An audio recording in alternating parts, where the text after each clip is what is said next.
saya persilahkan Kak Sofia untuk membaca doanya.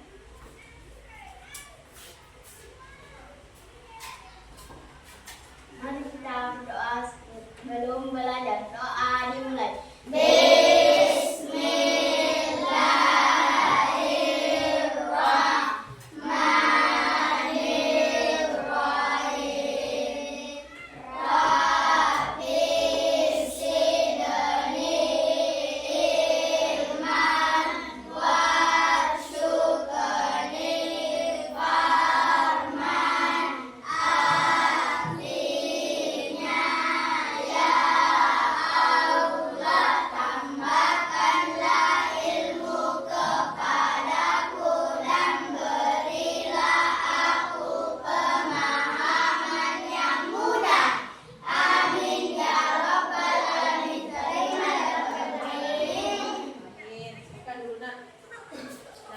Sebelum saya lanjut ke pembelajarannya, terlebih dahulu saya mau mengabsen dulu. Hadir semua tidak? Hadir. Oke, saya dulu absen ya. Silakan namanya.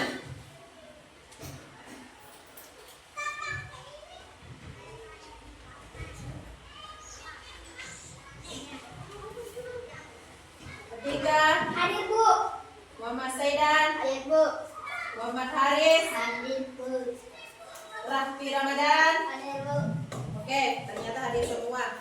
Nah, terlebih dahulu marilah kita menyanyikan lagu nasional, yaitu Garuda Pancasila, untuk menanamkan nilai rasa nasionalisme diri kita terhadap bangsa ini. Untuk itu, mari anak-anakku silakan berdiri semua. Oke, silakan duduk kembali. Oke, perhatikan. Saya mau bertanya dulu. Minggu lalu kita sudah belajar tentang apa kira-kira? Masih ada yang ingat? Ya? Oke. Tentang Nabi Muhammad hijrah ke Madinah. Oke, yaitu tentang hijrahnya Nabi Muhammad ke Madinah. Oke, ke Madinah. Nah, adapun tujuan pembelajaran kita hari ini adalah memahami pesan pokok dari surah At-Tin dan makna yang terkandung dalam surah At-Tin itu dalam penerapannya dalam kehidupan sehari-hari. Nah, sebelum kita lanjut, kita dulu tepuk semangat. Siap? Oke.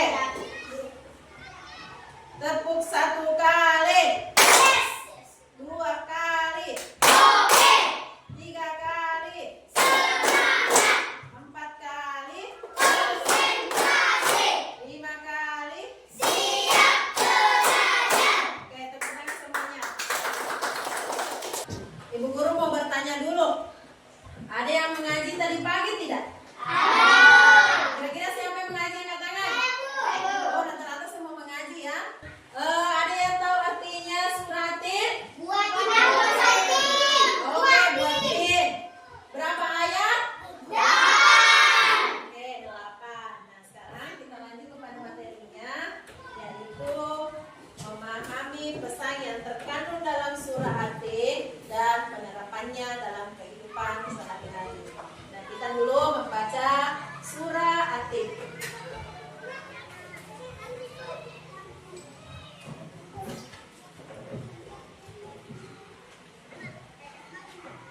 Surah At-Tin.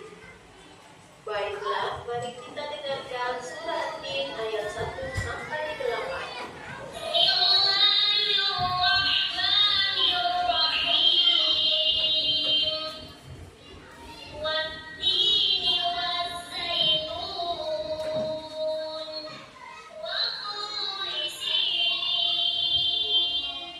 Oke, nah sekarang perhatikan, kita dulu mengetahui arti dari surah At-Tin.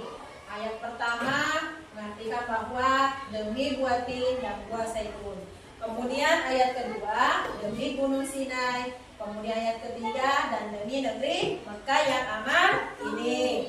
Kemudian yang keempat, sungguh kami telah menciptakan manusia dalam bentuk yang sebaik-baiknya. Nah, setelah kita tadi mengaji dan memahami arti dari surah At-Tin, nah sekarang kita harus memahami pesan yang terkandung dari surah At-Tin. Mulai dari ayat 1 sampai ayat ke-8. Oke, ke-8. Isi kandungan dari surah At-Tin. Ayat pertama bahwa Allah bersumpah dengan buah tin dan buah zaitun, dua buah yang dianggap baik dan penuh manfaat. Jadi dua buah ini adalah memiliki banyak manfaat atau khasiat. Misalnya untuk berobat, untuk jaga kesehatan dan sebagainya. Kemudian ayat kedua, Allah bersumpah dengan Gunung Sinai yang merupakan tempat Nabi Musa menerima wahyu, juga dengan kota Mekah yang penuh berkah. Jadi kota Mekah adalah kota yang damai, penuh keberkahan. Kemudian ayat ketiga, Allah bersumpah dengan semua ciptaannya yang memberikan petunjuk dan tanda-tanda kebesarannya. Kemudian ayat keempat, kandungannya adalah Allah menciptakan manusia dalam bentuk yang sempurna, yaitu yang disebut dengan ahsanu taqwim. Jadi ahsanu itu adalah manusia yang sempurna.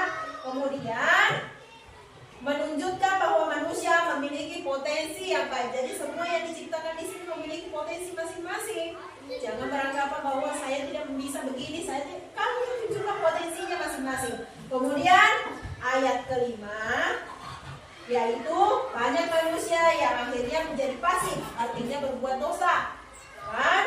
Merugikan diri sendiri karena tidak beriman dan berbuat kejahatan. Jadi kemudian ayat ke-6, mereka yang ingkar dan mendapatkan balasan yang buruk di akhirat, yaitu siksa yang pedih. Berarti kalau kita berbuat kejahatan pasti ada balasannya juga. Kalau kita berbuat kebaikan pasti juga ada balasannya. Kemudian ayat ke-7, namun mereka yang beriman dan beramal soleh akan mendapatkan pahala yang tidak terputus-putus, yaitu surga yang penuh dengan kenikmatan. Kalau kita berbuat baik, ujungnya pasti akan dibalas dengan apa yang diharapkan, yaitu surga. Kemudian di ayat ke-8, Allah menegaskan bahwa tidak ada yang lebih adil daripada keputusannya, dan semua orang akan mendapatkan balasan yang sesuai dengan amal perbuatannya. Nah, itulah dari pesan pokok dari surah At-Tin. Kira-kira paham tidak tadi? Oke, kalau sudah paham, Ibu Guru mau bertanya dulu. Surah At-Tin ayat pertama, siapa yang tahu pesan pokoknya? Oke, silakan Rehan. Allah bersumpah dengan buah tin dan buah zaitun, dua buah yang dianggap baik dan penuh manfaat. Oke, dan penuh manfaat. Nah, sekarang kemudian ayat ke-6, siapa yang bisa paham pesan pokoknya? Siapa yang bisa sebutkan pesan pokoknya ayat ke-6? Saya. Oke, silakan. Mereka yang ingkar akan mendapat balasan yang buruk di akhirat, yaitu siksa yang pedih. Oke, siksaan yang pedih. Kemudian siapa yang tahu pesan pokoknya ayat ke-7? Oke, silakan. Nah, Namun mereka yang beriman dan beramal saleh akan mendapat pahala yang tidak terputus, yaitu surga yang penuh kenikmatan. oke, anak-anakku sudah paham semua nih pesan pokok dari surah At-Tin. Yaitu sudah disebutkan tadi mulai dari ayat pertama sampai ayat 8. Nah, sekarang perhatikan dulu semua. Kita bagi kelompoknya menjadi 3 bagian. Nah, ada 3 kelompok gaya belajar yang selama ini saya lihat dan sudah kita pretest hasil belajarnya. Ternyata ada 3 model, yaitu visual, kemudian auditory dan kinestesis. Nah, sekarang yang visual itu akan membuat yang namanya poster. Kemudian auditory akan berdiskusi tentang masalah pesan dan isi kandungan dari surah At-Tin. Kemudian kinestesis akan membuat sebuah drama. Drama itu yang dibuat yaitu mengenai dengan penerapannya tentang surah At-Tin dalam kehidupan sehari-hari, seperti itu. Kemudian, nah, kelompok yang pertama yaitu yang visual akan membuat sebuah poster. Kemudian kelompok kedua akan berdiskusi tentang masalah pesan yang terkandung dalam surah At-Tin. Kemudian kelompok ketiga akan berdrama, artinya membuat sebuah dialog, kemudian ditampilkan nanti di sini.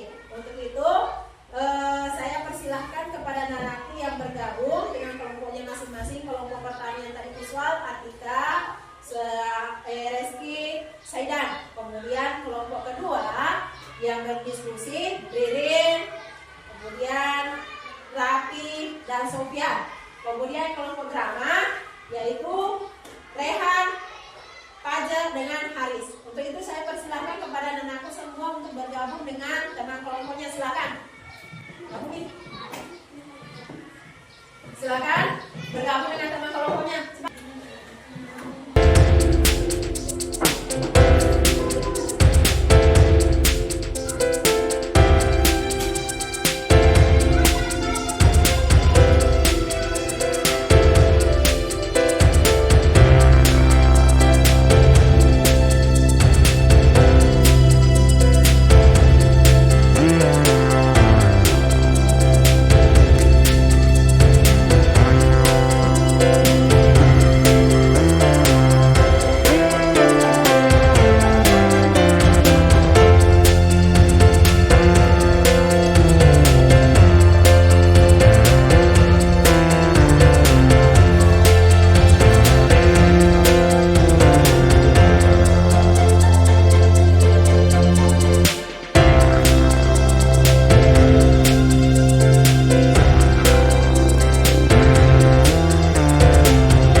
Saya ingin menampilkan hasil dari poster kelompok 1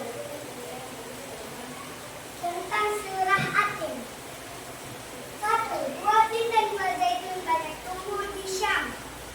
Allah bersumpah dengan buah tin dan buah zaitun, dua buah yang dianggap baik dan penuh manfaat. 2. Allah bersumpah dengan gunung Sinai. Dengan gunung Sinai yang merupakan tempat Nabi Musa menerima wahyunya. Dan juga dengan kota Makkah yang penuh berkah. 3.